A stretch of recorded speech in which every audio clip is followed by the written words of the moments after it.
Welcome back, folks. Lots of sunshine today. That leads to, guess what? Sunflowers. 'Tis the season for sunflower fields. Thank you very much, Lynn and Cool Ridge, for sending us this photo. They usually peak around Labor Day, so get out and enjoy them. Now, when does fall really begin? It feels like it right now, right?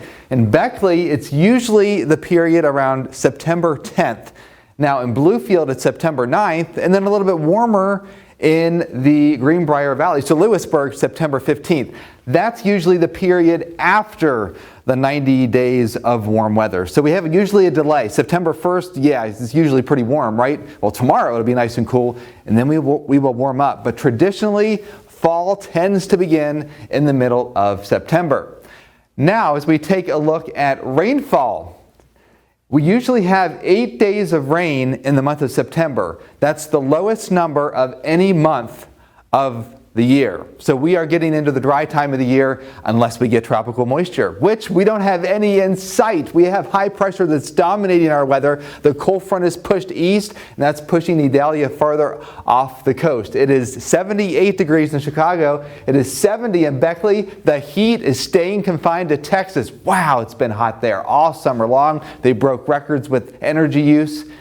And 71 in Marlinton. We are nice and cool. See these temperatures with the dew points in the 50s. They're going to drop off very nicely this evening. We also have high pressure in place, and that high pressure is going to stay with us. Steady Eddie with our pressure over the next couple of days. Take a look at this. Here's the line staying very, very close to high, right? And then it starts to dip down a little bit Wednesday. But I tell you what, this is about the best weather pattern we can ask for in southern West Virginia. We've had the rain. We're not in a drought. The grass is green. And look at this, all the way through the end of next week. Maybe a chance for a shower by Wednesday or Thursday as a cold front starts to push through. Here's your 7-day forecast. Oh my gosh, I don't know if I've ever had a 7-day this magnificent, other than yesterday if you were watching. Temperatures in the upper 70s tomorrow. Keep in mind each morning we'll have a little bit of patchy fog. That traditionally happens in September, and the ground is still moist. Overnight lows in the 50s and 60s. Perfect for Friday night football. We've got perfect for Labor Day weekend. It turns a little bit more humid next week. Better chance of showers on Thursday with highs in the low to mid 80s. It's going to feel absolutely perfect for football tomorrow night. I mean, I don't even know how to say it again. Yeah, no, not even just all week, man. It's incredible. I was out of town for a bit. You texted me and said you're going to be very happy when you come back, and you were spot on. I am very, very happy. The weather is incredible, and you're right. Tomorrow for football, the players, the fans, the coaches, everyone's going to love it. Yeah, maybe some high-scoring games tomorrow. Yeah, no doubt. Now, today is the last day of meteorological summer. That's the 3 hottest months of the year. So I took a look at our forecast back in May and how we did and created this little scorecard. We do expect our rainfall to be slightly above average by about 1 inch to 1.5 inches. This is averaged over 3 months. We expect most of that rain will be from the middle of June through the end of August. Best potential for any flash flooding would be July, which is historically when we have flooding, if it does occur in locally heavy downpours.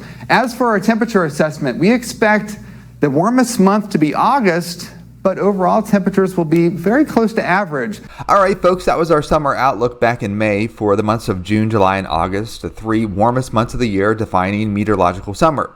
When it comes down to it, it was wetter than average for most of the region, except in the Greenbrier Valley, it was a bit drier than average. When we look at summer temperatures, this is the overall trend. It was actually slightly cooler than average across our region, most likely because we had several cloudy days and occasional rain, which cooled our temperatures off a bit.